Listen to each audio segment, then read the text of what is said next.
Can you describe your experience in working in Russia in one word? And you would have to reply in Russian. What would you say? Krasiva, beautiful. What about Gulf nations in Arabic? I would say Mazboot. How about Persian? Calico.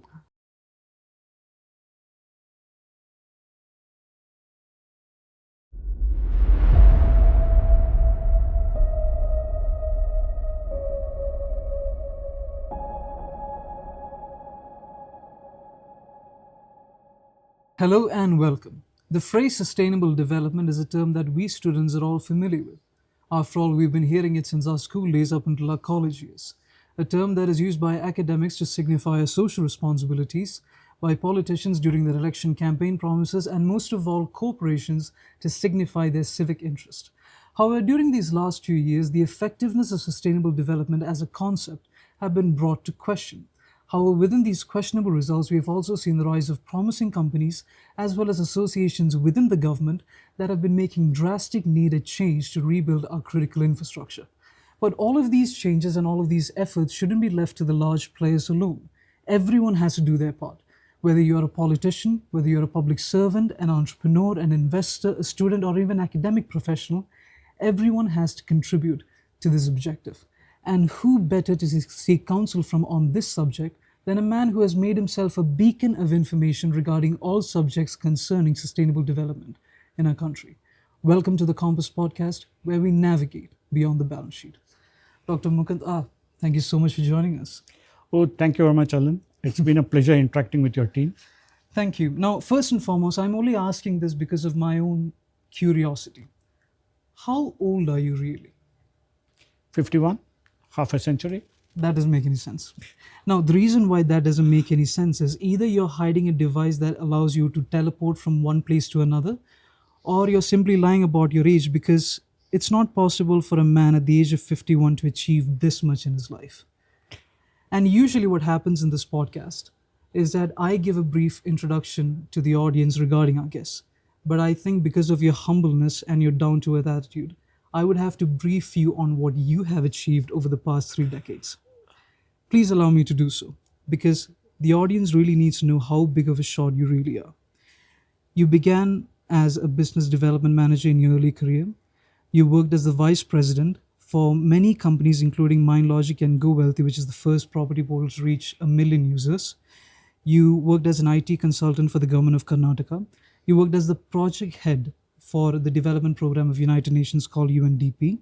And currently you serve as the advisor at NABCons, which is the consultancy wings of NABARD. So please explain to me, unless you have a device that allows you to be in 3 places at once, how can a person achieve all of this and on top of that, gain a license in carbon taxing from the World Bank? Because we did a deep dive regarding your history, and it's not possible for a single man to achieve all of this in such a short time. I was just lucky. What can I say? I've picked up all the opportunities which have come my way. For me, it was just about following the passion. I've just grabbed opportunities. I have not feared failure. With regards to carbon credit, yes, NABCons is into carbon credit sustainability. So it is very pertinent that I upskill myself. We all have to keep ourselves abreast. True. World Bank offers some array of good courses. So I stumbled upon these courses and tried to upgrade myself, keep it in. But I've just been lucky. That's it, in short. That's quite difficult to believe, considering the fact that you have 11 publications, I believe, most of them specializing in green aspects of the environment and the economy. You've also received recognition such as the award from SCOGE for your best technology initiative, as well as the Pan Arab Award.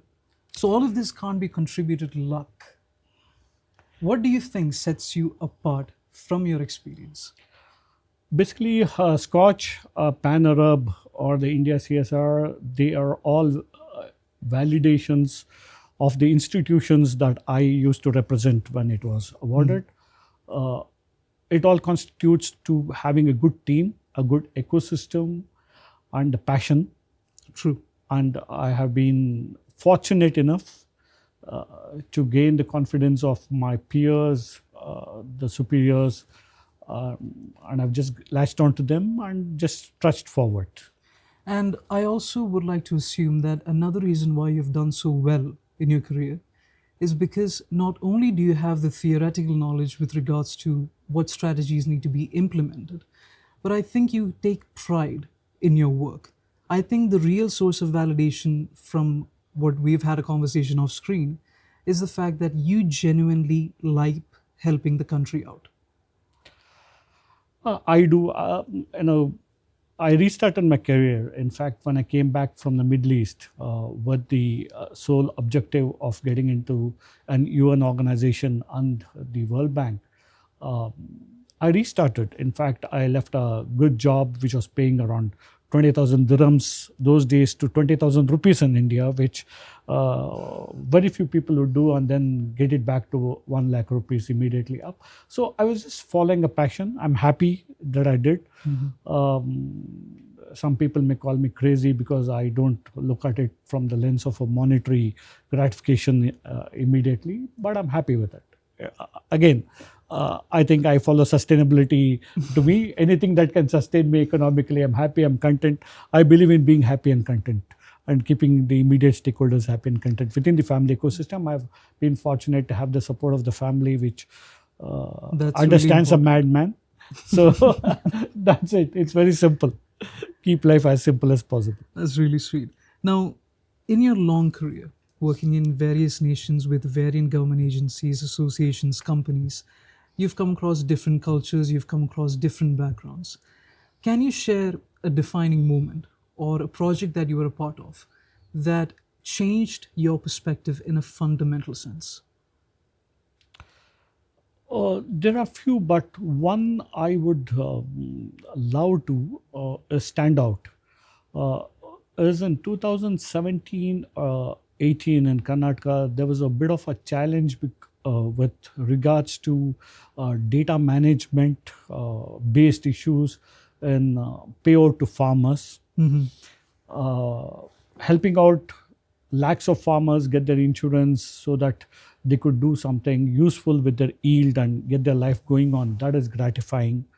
Or getting into skill development, again, in helping the youth and having a policy, a digital policy in deduplicating the systems and weed out bad actors there and staying focused and helping the kids attain their objective with the latest technologies like including LMSs and emails and various other things way back in 2017 or introducing blockchain in 2019.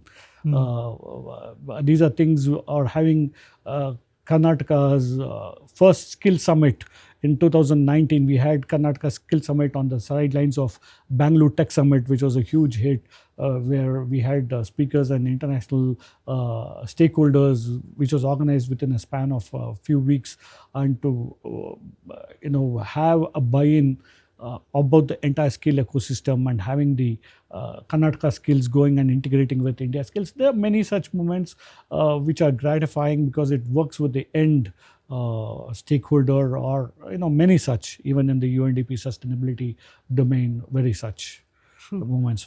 Happy, that's all.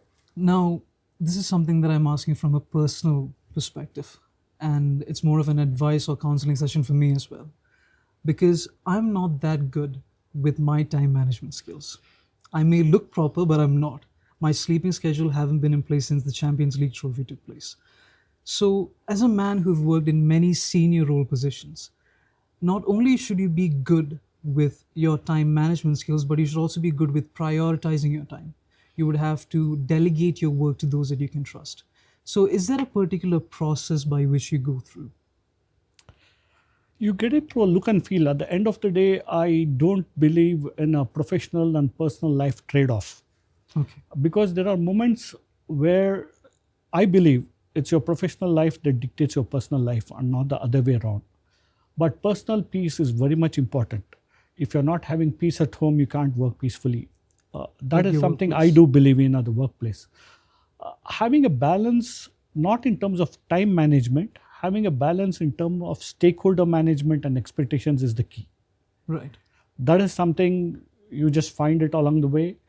There are moments where you cannot satisfy your stakeholders in your personal life. There are moments, but unfortunately that is the way it is, but you will find a balance. But having said that, you should not miss key moments in your personal milestones. That is never a trade-off. Don't miss a birthday. Don't miss your Don't miss friend's key birthday. events. Don't miss time spending with your family on key occasions. It doesn't mean that you need to run back at 9 to 6, spend 4 hours a day.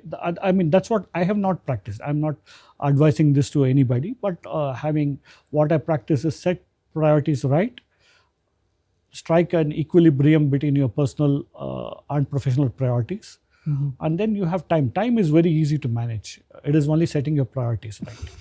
Really? You have a lot of time in the world. I believe 24 hours is much for anybody to do. I believe you because on the basis of what you've done in the past 27 years, I believe you. It is easy, that's all.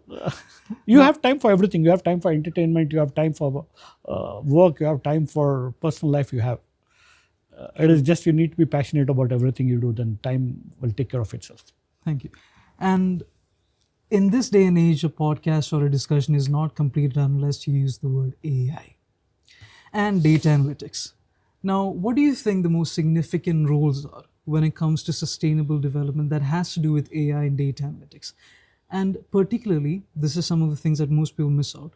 Have there been areas or segments of AI and data analytics that have made things more difficult? Absolutely. Data analytics is a term that is coined for the sake of technology, if I may, be blunt about it. Okay. Data analytics has always been there. If you look at a street vendor or any merchandise operator, even before the age of computerization, they had a data of how many walk-ins are going to be there, how much stock they need to keep, and what is the consumable. They worked on data. True. It was not a science, but they had it all in their mind. But then the number of variables have changed over age. We go into hyper-personalization of data. When I mean hyper-personalization, and that is the expectation of whatever you may call it, Gen Alpha, Gen Bold, Gen Beta, whatever the latest is. We are moving from Gen Z, that's what I've been told. They have been told Gen Z is getting outdated, don't use Gen Z. We are all now in Gen Alpha, whatever Gen. The current generation, because it's all about speed. True. So when and speed and comfort, because people feel they don't have time or they don't have time for certain activities. So one feels that the minute you walk into a particular outlet, it needs to showcase or it needs to predict what is best suited for one.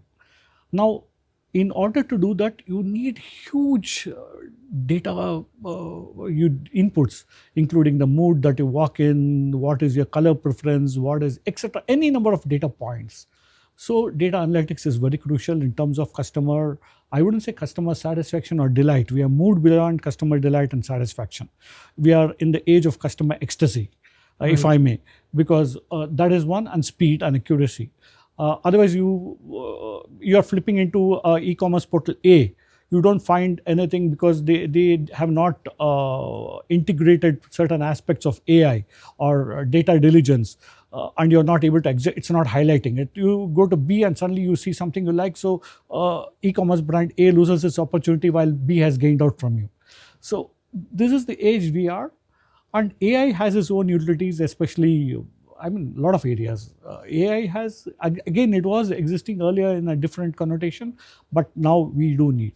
But it was always there as a back. It was always there. I feel it was always there in some ways, but it is now to scale. Right. Data analytics or AI is en masse. Now you can properly measure the impact it has. Now we are coming, because now we are more worried about outcomes as well. True. Output and outcome. So everything is measurable, including your own happiness, which is intangible. Now we have an index to measure it, how happy I am. So I don't know. We are going into it, and it is the age that we are in. And what do you think about the fields that would be untouched by AI? That wouldn't make much of a difference, because every sector would be having some kind of change to some extent. But which fields or which industries do you think are going to be the least changed because of AI? I feel AI is going to make an impact across every field. It is going to be fundamental in terms of its utility as a tool, if I may. But there are personal spaces that you have. Right. Certain spaces in the health sector, which are very personalized. or in the spirituality sector. More personalized sectors may not be touched with AI, but otherwise AI is going to touch in with every aspect that we do, because that is the fast-paced world that we are in, and the number of parameters in the environment are more than that we can handle with a conventional system, even for a very individual standpoint of view on society at large. Right. Now, let's say that I give you a letterhead, and the to address is basically towards the Prime Minister and his private residency. What would you write in your letter, mainly with regards to the introduction and the main body, regarding the political landscape that surrounds sustainable development, and which areas of the country would you like the Prime Minister or anyone of that great political or financial influence to look into? I would first start by commending the work that is done. When I mean commending the work, sustainable development is a multi-tiered structure. True. One that we agree on an international scale, the one that we break down on a national scale. Mm-hmm. I would say kudos to the Prime Minister for having brought about a change in the sustainable development landscape without even talking about sustainable development.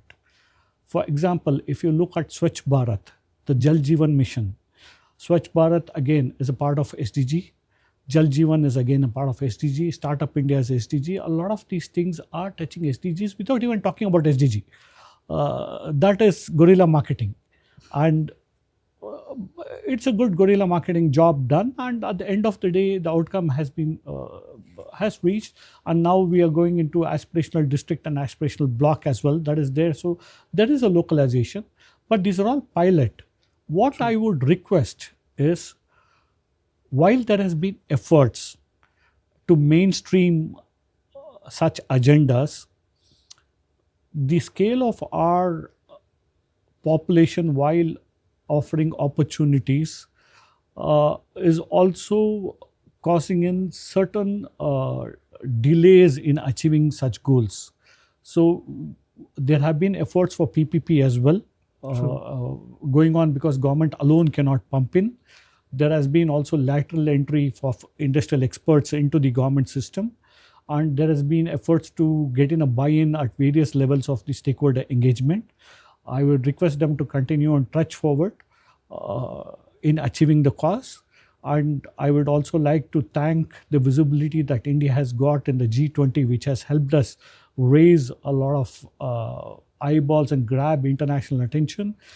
A lot of countries are looking towards India for quantum collaboration and research. Only request in specific would be to provide more grants or to drum up the entire sector to fund more money in research and development and treat it as an investment for the future and not a current expenditure. Great, absolutely great. Now, with regards to climate change, which is another topic that every company has to discuss about, every student is aware of. Now, I tend to look at this subject a bit differently, and you can correct me if I'm wrong on any of my assumptions. We've had transitions with regards to the energy sector. First, we were burning wood, then it was coal, and before coal and fossil fuels came into the picture, whaling was one of the biggest industries, whereby the oil that you derive from fish and sea creatures were also used. But all of these transitions occurred in a way in which the better alternative was functionally cheaper and more affordable. But the problem that we have with green energy in many cases is that without the subsidiaries, without the incentives provided by the government, it always seems as if a difficult choice for someone to make, especially since it's so expensive and we don't even have the critical infrastructure that is needed for it.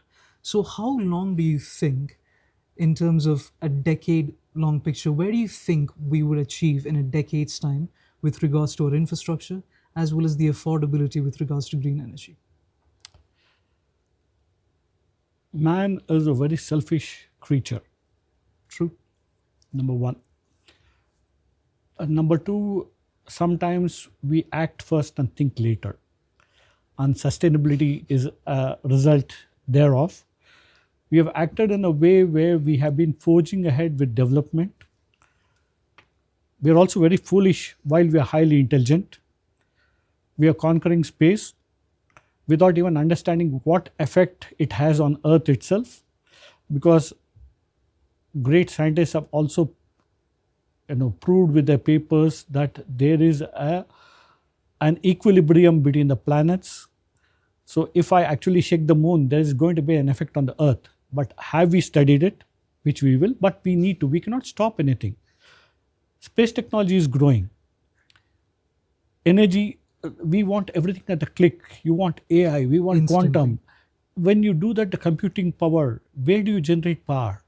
That is where now, if you use a blockchain for NFTs, for various assets, or you're talking about green bond, tokenization, or cryptocurrency, whilst we are moving towards that, there somehow has to be a trade-off between development and sustainability, which is, again, I would say from a very personal standpoint of view, is a trial and error. But collectively, as a global citizen, as heads of nations, they are all working around to find some sort of a semblance and a trade-off, because you need to develop. Man is inquisitive as well. We need frontier technologies. We need new technologies. We have always been, it is in our DNA. But the same DNA is helping us to create ways to provide sustainable energy. We are getting into green hydrogen. But what do we do when we split the hydrogen and oxygen from the water? Again, there is work going on. You're going to capture carbon. How do we capture carbon? How do you use? There are all research stages going on. But now, at this point of time, there is a lot of trust on solar as a renewable energy. In fact, we should be proud. The state where we sit in today, Bengaluru, is Karnataka, is the highest in the country in terms of producing renewable energy for daily consumption. Almost 50% of our energy is through renewable energy. So is our campus? Yeah, absolutely. Your campus, I just met with the Chancellor. It is great. So there is a trade-off. I think it takes a decade or more to find our way in with, especially with the green hydrogen and carbon coming into the mix. Mm-hmm. We will find our feet there. Anyway, a lot of infrastructure is going into solar. So broadly fine. I'm not getting into the level 2 and level 3 arguments of the inputs that get into manufacturing all these. That's always been the case. But yes, we are getting into sustainability in a broad way. There is awareness into the generation. Your generation is actually talking about it, which is great. Blaming us a bit, that is also great, because we have to take the burden of it. And we have also taken the corrective actions at least to set some things right. Certainly. Now, this is a follow-up regarding the answer that you gave to the previous question. In the age of digital transformation, we're also seeing a rise of digital concerns with regards to data privacy, data leaks, as well as ethics. So one does, in your position, navigate through all of these hurdles? Let's just say that you have a project regarding this transformative era. What are the concerns that you first address? See, the first thing I generally would like to address or have been addressing is capacity building and buy-in of the end user, stakeholder. Mm. If the stakeholder is educated of the pros and cons of a particular technology or a transformation, it is more a pro. The con is very less, very, very minimal cons, but there's a huge advantage. If there is a stakeholder buy-in, then and capacity building, it is fine. Generally, when you walk into government offices, most of the people have similar passwords. We have changed it. And so that because it's ease of use, because A is not available, B, they can just ring in and B uses the same password, or they know. So these are the systems that need to change when you talk about cyber security. From a very basic, very basic point of view, because at a leadership level, everybody, there's enough knowledge at the leadership level, decision making level. It is about letting those particular thoughts seep through as an osmosis back to the grassroots level. If the grassroots is actually empowered, but it's not enabled. When I say it's not enabled, it is not enabled with the knowledge that is there. So the grassroots in the ecosystem, whether the private space or the public space, needs to be empowered in terms of digital education, digital literacy. Mm-hmm. That is something that we have been working on, and I have been evangelizing a lot of colleges who are a part of the NSS network, and as a part of their activity, instead of in addition to their green activity like planting saplings and other things, is to take up digital literacy. Right. in the villages that they are. So number one, digital literacy is once you have actually provided knowledge to the end stakeholder, acts of cyber security will be less. I'm not saying that they won't exist. They will be less. But the frequency and the The volume. frequency is less. The trust of using the particular technology, when it increases, then you get into the knowledge. So you first enable, Then you teach them. then you empower them to attain equality and equity. You need to have an equity. They should have an equity. Once equity comes in, everything follows.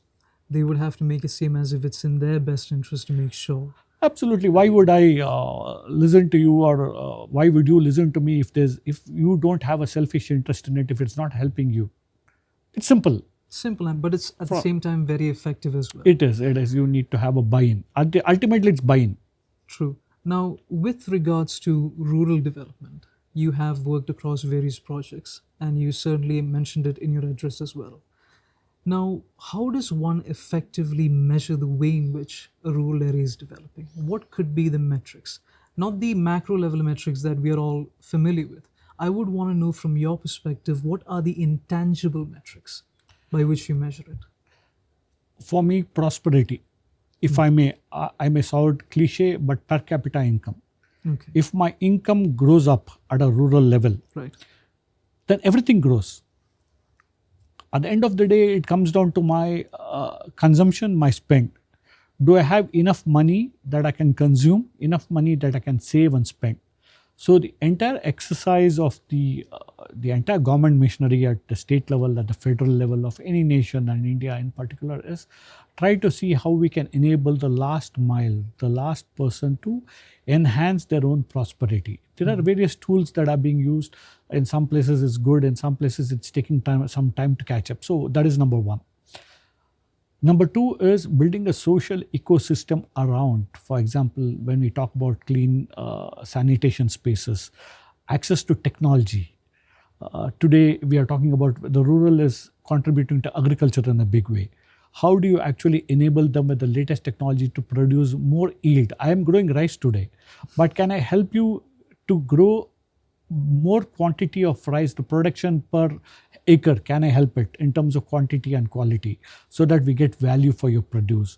Or whether we can provide, so if a village, a happy village should be a clean village, a healthy and hygienic village. If you ask me about intangible things, a clean, hygienic village is a happy village, because then people are having more, basic assets with them. They should have the power to procure. Right. And they should have economic empowerment. And if you have it, a lot of these things are solved. Right. Now, here's a simple challenge that I'm throwing out to you. It's basically a way in which I can test your visual prowess. Imagine there is a graph in front of us. Now you have the x-axis and the y-axis. And there are two metrics. The first metric is basically where we would have our infrastructure reached as an aim. The second metric right below is where our infrastructure is currently. At what year do you think these two lines would intersect? Depends on the infrastructure. If it's a critical infrastructure, we are almost there, maybe a couple of years at a very national level. In terms of health infrastructure, I look at only infrastructure threefold. Critical, I leave it aside, because critical, when I say, I'm talking about power plants, data centers of importance, and so critical we already are. By default, it takes care of itself. When I talk about social infrastructure, it is basically three infrastructure. One is the health infrastructure, that is about the public health centers or the hospitals and the ecosystem thereof in terms of infrastructure. Connectivity in terms of logistics, road. Three is the education. Right. So when I look at these three, roads, I think it takes about 5 to 8 years for a proper road. Right now there are roads, but I wouldn't say they are motorable in many places. So it takes 10 years. In some places it's due to the geographic conditions as well, but it needs to be planned very well. I'm not getting into urban mobility, so you need to excuse me, that's not a part of this conversation at this question. Second is in terms of health centers, because healthcare is the biggest criteria. There are definitions by the IPHS about the population vis-a-vis the health centers that need to be there. whilst we have some catching up to do, but there has been a lot of concerns both at the political level as well as at the bureaucratic level and as well as at the private sector level. So they are enabling it. We will catch that up in maybe 5 years, maybe, assuming that with the current growth of rate of population. Education infrastructure, education is there, but if you need to compound it with the skills, I would not here, since we are talking only about the physical infrastructure, I think we are almost there. But I am more concerned about the human capital in various sectors, that we have a huge deficit, whether it is the health system, whether it's the education system, the skill ecosystem, to enable the students to create a society. There is a gap. It needs to be caught. I think we are a long way off. We are a long way off.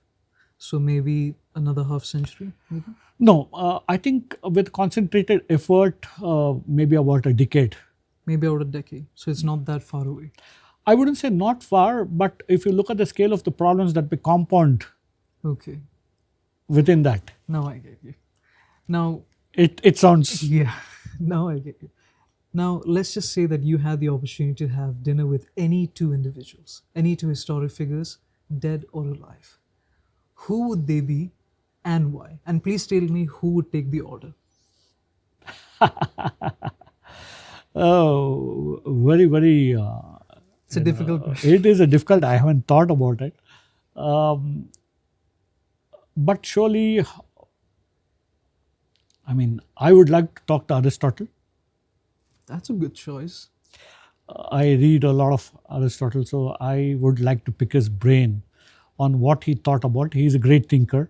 So that is somebody whom I would love to get into. And I would also love to get into Einstein and ask him, how did he derive E equals mc square, while a lot of definitions. So I would love to catch up with both of them. And who would take the order? Order, I would like to have our mathematician Ramanujan. He can actually visualize what I need to order. Yeah. And furthermore, if you were to give the order responsibility to Socrates or Plato or Einstein or anything, they'll just think upon it. I don't think there will be a delay of it. Ramanujan will predict it. We are using a lot of his predictive analysis now. Most likely. Now, you have worked all across the world. Now, I was quite surprised that you were quite fluent in Persian, in Russian, in Arabic as well. Now, you have worked closely with agencies as well as companies in those nations. You have evaluated partnerships as well. Now, what do you think is the major striking difference that you can observe from the strategies employed in those nations versus ours? I worked in the private space. The strategies in the Middle East are very clear because, again, the type of the political ecosystem also plays an important role. It is very different. And the roadmap is clear. There's clarity of roadmap there, and everybody follows. It's a top-down approach due to the system, the ecosystem there. Here we have a good one. It has worked well for us. We have succeeded. So I wouldn't compare apples and oranges. Both are good in its own way. We are there. Again, we have a population to scale. We are 1/6 of the world. Right. Whereas there, that's not a problem. But again, here it provides a lot of opportunities. It's good. The ecosystem broadly similar again because of the social fabric. In the Middle East and India, we share a common heritage and civilization. The social fabric is broadly similar. So the culture is also broadly similar. It is just branched out a bit, but otherwise the basic tenets are the same. Okay, now if I were to test how much of that language skill you still require today, if I were to ask you, can you describe your experience in working in Russia in one word, and you would have to reply in Russian, what would you say? I would say krasiva, beautiful. Beautiful. What about Gulf nations in Arabic? In Arabic, actually, I'm trying to Quiz. phrase the quiz is good. Actually, I would say mazboot. Okay, that's a good one. And That's how a about good Persian? calico. Calico. What does that mean? Great. Great. Now, lastly, here's something from my childhood. I had a very serious admiration for both Superman and Spider-Man for two good reasons. Firstly, they were very good at their hearts. They helped everyone out. And secondly, Spider-Man had the ability to swing across the city, and Superman could fly, which means that if I had that superpower, I wouldn't have to wake up in the morning to catch a school bus. But when I grew up to be an adult, I started admiring Batman a lot more often because he has money and all the ladies love him. So from your perspective, for your work, what superpower would you like to have?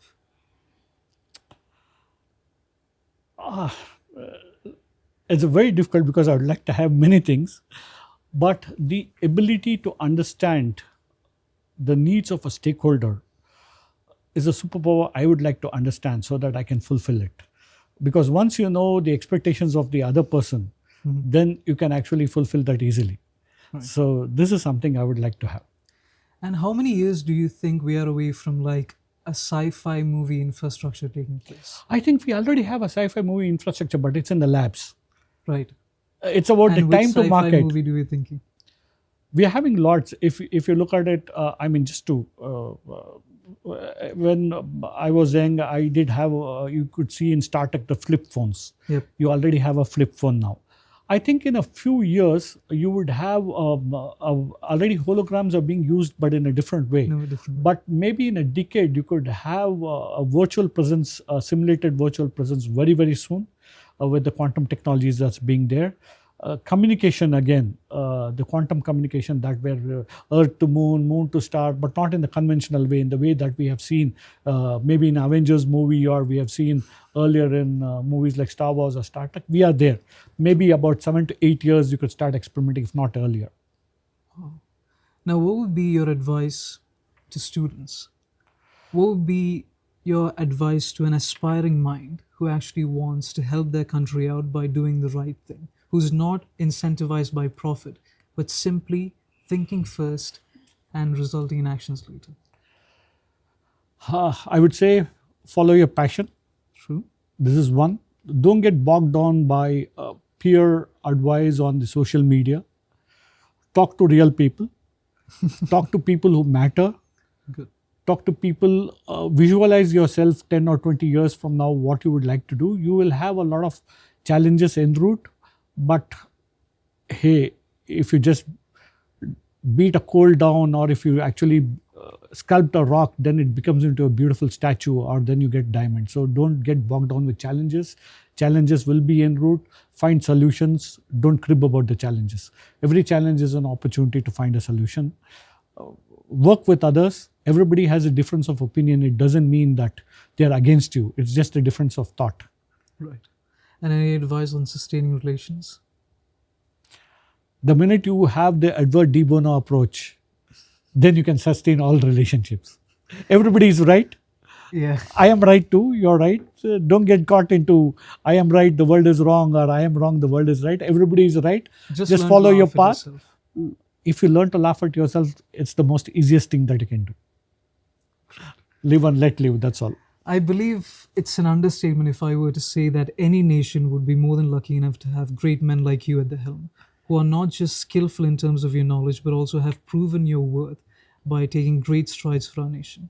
And on behalf of our college, our administration, the faculty, the department, as well as the team behind the Commerce Media, we would like to thank you for accepting our invitation, and we wish you good health, a sound mind, and good fortune in all of your ventures for the future.